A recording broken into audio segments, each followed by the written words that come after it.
What's the name? New Yorkers Against Gun New Violence. Yorkers. And we can talk about political change. Who's going to be 18 in November? I'm already 18. All right, yeah. So who's registered to I'm vote? on board. We'll go slow and high tempo. Welcome to Talk Back for Teens. I'm your host Layne, and today's topic is gun violence. Here with Teen Empowerment, Rise Up Rochester, New Yorkers Against Gun Violence, and Healing the Hurt. With my adult co-host, Mr. Gary Pudup, with New Yorkers Against Gun Violence. We have a bit more that we want to talk to you guys about, and we're going to first start off with Blue Lives Matter versus Black Lives Matter. Now, over this last few weeks in the news, we've dealt with police shootings, and we also dealt with civilians dying from police. So now we are both victims. Let's see how we make the change. I feel like, to start, all lives do matter. But I feel like with this Blue Lives Matter versus the Black Lives Matter movement, it's like somebody is just trying to like Black Lives Matter, we're fighting where it's a purpose, right? We're fighting for our rights. We're fighting because we're being like discriminated against, and we're being like looked down on instead of looked at, like, you know what I mean? And it's like with this Blue Lives Matter thing, it's kind of like taking that whole thing away. Like, yeah, there's a lot of police brutality, things happen in our community, but that doesn't make it like okay. I feel like I personally don't agree with the Blue Lives Matter thing. You know, I feel like everybody should be treated with respect, but just because you have a sense of authority, just because you have a badge, doesn't mean that you just can do whatever, like, to a group of people, you know. And it's like people of color that are really like discriminated against. So, you know, it's just a battle between us two, and it shouldn't be. Obviously, Blue Lives Matter was a spin-off off of Black Lives Matter, as well as All Lives Matter. And I think all these other movements are just a way as to derive from what Black Lives Matter is doing. Because, you know, it's like there was a few, I mean, not to like feel like the Blue Lives Matter movement is less than Black Lives Matter movement, but it was a few officers killed compared to all the black people that have been killed over the years during, like, within police brutality. And it's just like, you know, it's like people feel like they get nervous when it comes to like race, you know, especially talking about black people, because it always feels like, oh, everything has to be race, everything is race. Anytime something happens, it's race. Anytime a police kills a black person, it's race war. And it's definitely like something to be addressed, because people still are uncomfortable about that, and that's a big problem. It's like, Do you think when we hear people say, and if you didn't know, I'm a retired police officer. So when the Black Lives Matter started, and the emphasis is on trying to get people to understand the people of color, the black people, that are as valuable to society as everyone else, are equals. That the people in other communities that started saying, well, all lives matter, or the Blue Lives Matter. I mean, so how do you get those people that bring this up? How do you get them to understand that at the same time everyone's life matters, but there's a special problem in the United States? You know, we talked about this before the show, that so about half the police shootings in America involve the victim of the shooting is a black male. But obviously half the people that live in the United States aren't black male. So how do you reach out to people to get them to understand that they just take this stance, like, you know, again, we hear certain presidential candidates and go like, look at All Lives Matter and that. How do you get them to understand what the Black Lives Matter means to the community, means to you? Well, I think that All Lives Matter, Blue Lives Matter is just to deflect upon, like, get people off the focus of Black Lives Matter. And I was watching this thing the other day, and I heard this one dude say that Black Lives Matter was racist because all lives matter. But the thing is, if black people are not going to go out there and protest for themselves, it's not like the politicians are or another group are. So black people got to go out there and make sure people know that Black Lives Matter. And I don't think that's racist at all. But I think that people just want to just hold black people down. Like, it's been that from the beginning of time. Like, well, and it's interesting you say that, if I can, because one of the people that's saying that Black Lives Matter is inherently racist, is a black sheriff out of Milwaukee named David Clark. He was on CNN the other day saying that he thought it was, what would you say? And I mean, he's a black man. So what would you say to him to get him to understand what your position is? He's a sheriff, so he's in that system. So he probably brown nosing just like a whole bunch of other black people do to the supremacy of white people. And I think that people thought just because we got a black president that everything was just gonna go away and all the black people problems gonna go away. But when we got that black president, who was he surrounded by? And it's not like he a king, he could just say this is gonna happen and it happened. So everything he tried to do, they put it down and say, no, that ain't happening, that ain't happening, that ain't happening. I feel like, Yeah. I believe Blue Lives Matter shouldn't be a thing, because if they were doing their job and like protecting us and making us feel like we should, the way we want to be treated and make us feel safe, we shouldn't have problems with like all these us all saying that all these lives matter and stuff, saying Black Lives Matter. If we all feel safe in our community, then we should all be able to bond instead of having to kill one another over some misunderstanding stuff about the color of our skin or something else. Let's not get this mistaken. This is about empowerment, not alienation. We don't want anybody to feel like they're not a part of our group. But when it comes on to Black Lives Matter, when it comes on to Blue Lives Matter, this is bringing knowledge and bringing information to the people about the specific group. I feel like this war against Black Lives Matter and Blue Lives Matter will all be ended pretty much when people are able to more or less come into a situation or a disagreement open-minded. I mean, once the Blue Lives understand that us as black people are more than our skin, and us as black people realize that the Blue Lives are more than just their badge or their uniform. I mean, outside of them being officers, they do have a life. I mean, after you retired, you still human, like you. I try to be. So let's ask, because we talked about, there's been a couple of like really well-publicized shootings that where black men were killed, all right, and now we have Dallas and in Baton Rouge where police officers were ambushed and murdered, and both sides feel they're a little bit of victims. As we said in the first segment, there's a certain fear in the community, this overriding fear. And now we see the police seem to be in fear. Do you think that this is an opportunity, like Layne said, for people to sit back and say, we don't want to just live, blue people don't want to live in fear, black people don't want to live in fear? And how do we take advantage of that opportunity? to me, the way the media depicts it and like people sharing it and all that, I feel like it's a setup. Because like if you really think about it, you know what I'm saying, we understand that that stuff happens, but the rate that we see it, the rate that it's happening and it's shown to us, it makes it feel like we really gotta do something. And then it jumps from like us just using our voices to we have to be violent because violence is what they're using against us. So our retaliation either has to be equal or above theirs. And people just feel like violence is the answer, but what people don't realize is when you let your fist talk, that means your voice is silent. That means you're not saying anything by fighting somebody or shooting somebody. You know what I'm saying? Just because you taking a life of somebody who you feel was in the wrong, that's not justice.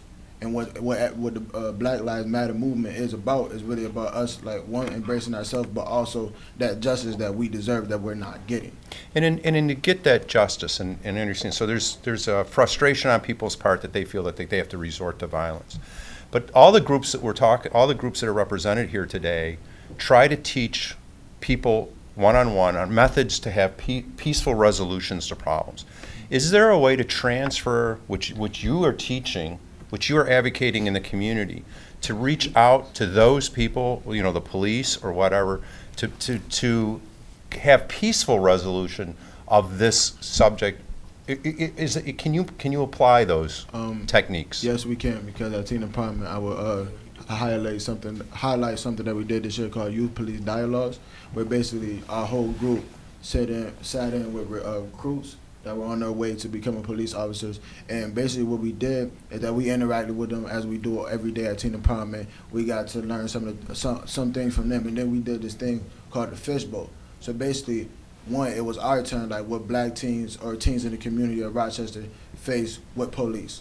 And then they couldn't say nothing. They just had to look at the brainstorm, all the words and things that we said, and then we reverse the roles. As in, what do cops face against people in the Rochester community? And we couldn't say nothing. We just had to pay attention and listen. So we get insight from them as well as they get insight from us. So it's just like a lot of times we want to care about the badge or what's going on, but we don't actually think about the why. Like, why is this stuff being handled like this? Or what's the problem? Why did this keep happening so frequently? It's because, like, we do things just like they do things. Everybody has their role in the situations that are played. The purpose of the dialogues was to reach an understanding between the youth and the police, and what we basically did is we came up with ideas to change the interactions. You know, there's obviously a fear between the teens and the police, because the teens feel like the police are just, you know, big guys in blue that just want to shut down everything. That think that think they're on top and they rule everything. And then the officers feel like the teens are nuisances, you know, just annoying kids in the community that are always doing bad things. And it's just basically what we're doing is we're coming up with solutions. Like we came up with ideas like police officers stepping out of their cop cars and coming into the community to develop those relationships. You know, that's a big thing. Like if you know the officer, there's a less likely chance you're gonna feel like they're just bugging you. And if the officer knows the kid, you know, they'll understand why the kid did it, or like they'll understand, like just basically humanizing each other. They'll understand each other and know that they're, you know, human, and the officers will understand the teens make mistakes, and the teens will understand that the police are there to protect them. And it's just, you know, that's the type of relationships and like ideas that we came up with to try to make a friendlier, you know, interactions between the police and the youth. Gary, what sort of legislation do you put in place, or what do you look forward to as far as you know, affecting police shootings, affecting the fact that police have dealt with situations a little bit Well, some of the things that we're trying to do, again, is, and at the state level, some of the legislation, again, we're trying to pass is what's called a safe firearm storage law. And what that would require is if anybody's an adult, like if I own a gun, that I would have to make sure that when it's not on my person, if I have a permit to carry a handgun, or if it's a long gun, if it's not with me, that I have to lock it up. I have to keep it in a safe. You know, I can't just put it in the glove box of my car. I can't just throw it on the couch when I leave the house. Because as we said, you know, somebody breaks in, or we have a situation where maybe only a family member, my own son, my own nephew, would take that gun, bring it someplace and try to sell it for drugs or to make money, and then it ends up in the community and being used. So it's very important that we try to get this law passed. Now, we want to pass it on a state level. But here in the Rochester community, one of the things we can do is there's a county legislator named Ernest Flagler Mitchell, and I know Teen Empowerment had some people last week. Ernest had a public forum, and he's trying to get a law passed on the county level where we could at least do that. So if we could do that, pass that kind of law, that's one of the first things we can do, because that'll take guns off the street. How does that relate to police shootings? This is in this manner. The problem is there's so many guns in the street, and some of them aren't the kind of guns that we used when I was a kid. When I was a kid, they were like, you know, they were basically, people had hunting guns that they might use for self-defense. Now what do we see? High capacity military guns, assault rifles, AK-47s, all of this stuff. Every gun is used. And so, you know, we want to kind of change some of that. And actually, one of the things that I would encourage people is, especially, you know, young people that can vote, is pay attention to what the politicians are saying. It's going to be a big election in November. You know, when you look at, you know, again, when we talk about Black Lives Matter, look at the politicians that you think are going to support your cause. Look at the politicians that you think are going to support the kind of laws to, like, get things passed, both at the local level, the state level, and the federal level. Make sure you're registered to vote. Make sure your friends are registered to vote, and make sure that they get to the polls, because this is a democracy. You know, and you have power, and you know what? And your power is in the. You know, let's hope that the power is the ballot and not the bullet. Right, and that's another thing that youth don't understand, and that's basically what we're trying to do. That they do have a voice, and just like the adults vote, you can also vote. You're not too young to You're not too young to make a change. You know, you can help to make this change, and then, like you're saying, we should be able to, we should be registered to vote, and that's the thing that people don't really pay attention to, because it's like small things like that that really have a big impact. Did you want to ask me a question? Piggyback off of what you were saying. The little conference that they had last week with the NRA, because like we said, it was a few of us there. Me and her were one of them, and we like shared pieces. And like I just want to share like 2 lines from mine. Basically what I said was, me, I will vote like complete elimination, but that's something that they will never put as the conversation. That was talking about guns just in general being gone, because another line I said, we need to do a lot more than storage, because usually the prices of life, and we can no longer afford it. You know what I'm saying? Because on like having it in storage, you know what I'm saying, that's a good. But even when people have like permits, you know what I'm saying, they ride around with it just in case. Like, I don't know if it's like a fair thing or it's just like having it on your person because you don't want anything to happen when you're not around it, or you just want it with you just in case. And then like thinking of it from the police perspective, that doesn't affect them at all. So they can still shoot people. You know what I'm saying? Because we were talking, what was it, Alton Sterling, I believe it was, where he told the cop like his gun is there, but he's reaching for his ID. You know what I'm saying? So even if we're taking like precaution or complying, I don't feel like that's like really gonna affect the police killing people. So let me ask you a question, because safe storage is one of the things Layne asked me what our organization is working on, and part of the political realities is you work on one piece of legislation, or a couple pieces of legislation. We also want to ban assault rifles, which we've banned in New York, but other states you can still do them.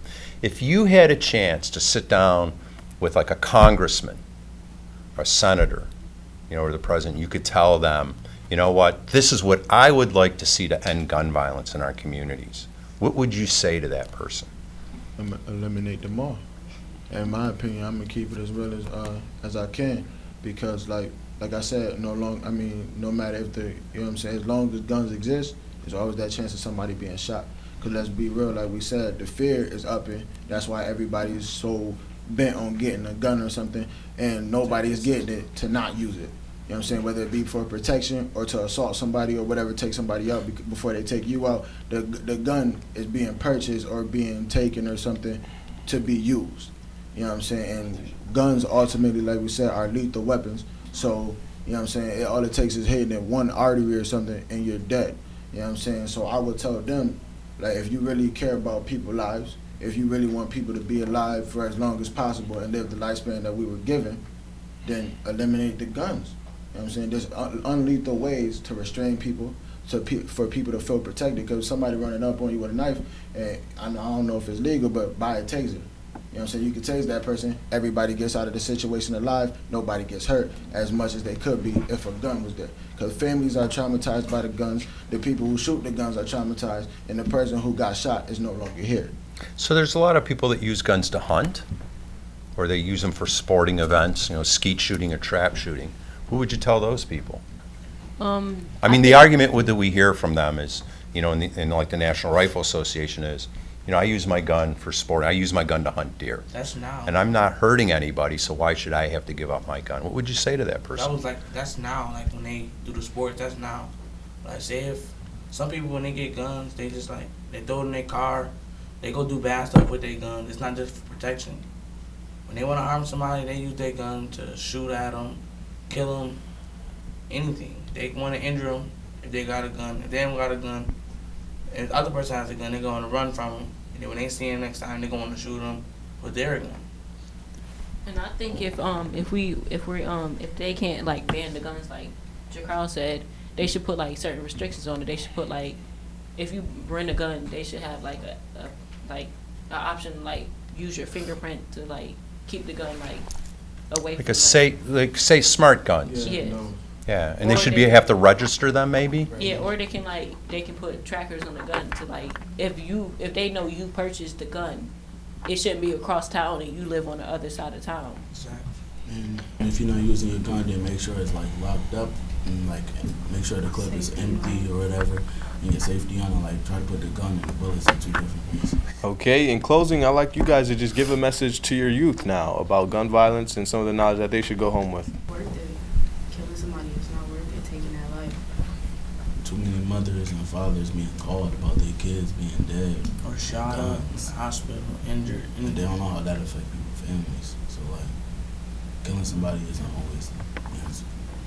I would just tell them like, think before you do anything, because when you shoot somebody or that gun is in your hand, you take somebody's life, you taking more than just that person's life. You're destroying a lot of people. Your family. I'll just tell them to wake up.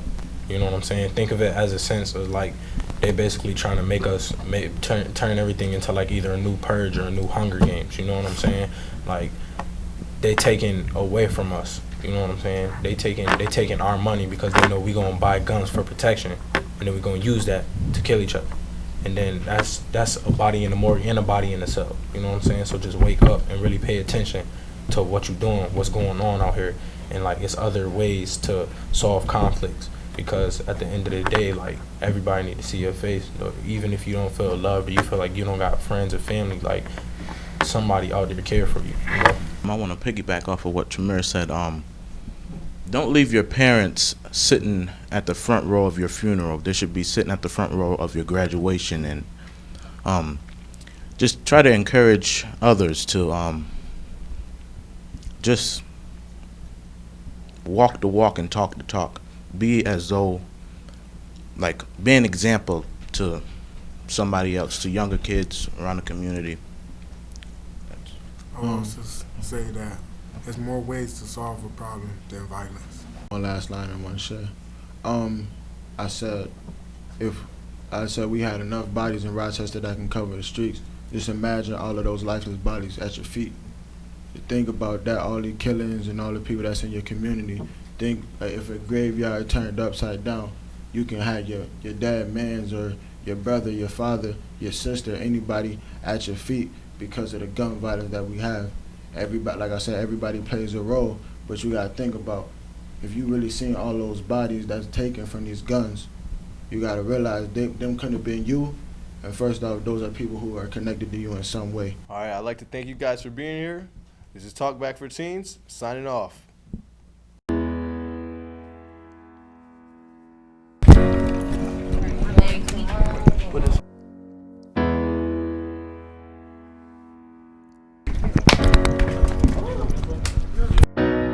Come on board. We'll go And slow. we can talk about political and change. Who's going to be 18 in November? Riding All down. right, yeah. So who's registered to vote? Hold me hard. All right. Mellow. I'm seeing the pain, seeing the pleasure. Nobody but you, body but me, body but us, bodies together. Yeah. I'd love to Oh hold you yeah, close. yeah. Second segment. I'd love to wake up next to you. I'd love to hold you close tonight Oh, and hey. always. I'd love to wake up next Yes. to you. Yeah, we should talk about So that. we'll How be do soft you and know, you want change, right? You got to get your friends in a out place vote. that feels the This tears, is going to be a big place election to in lose your November. fears, You know, we're talking about reckless Donald behavior, Yeah. a place that is so pure, so dirty and raw, being bad all day, bad all day, bad all day, fucking and fighting on. It's our paradise and it's our war zone. It's our paradise and it's our war zone. Pillow talk, my enemy, my ally. Prisoners, Make sure everybody's registered to vote. then we're free. It's a thriller. I'm seeing the pain, seeing the pleasure. Nobody but you, body but me, body but us, bodies together. Yeah. I'd love to hold you close tonight and always. I'd love to wake up next to you. So we'll piss off the neighbors in a place that feels the tears, a place to lose your fears, yeah. Reckless behavior,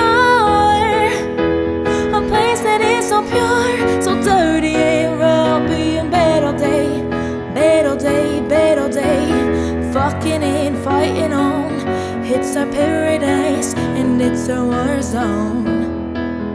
It's our paradise and it's our war zone. Paradise, paradise, paradise, paradise. War zone, war zone, war zone, war zone. Paradise, paradise, paradise, paradise. War zone, war zone, war zone, war zone. We'll piss off the neighbors in a place that feels the tears, a place to lose your fears, yeah. Reckless behavior, a place that is so pure, so dirty and raw, being bad all day, bad all day, bad all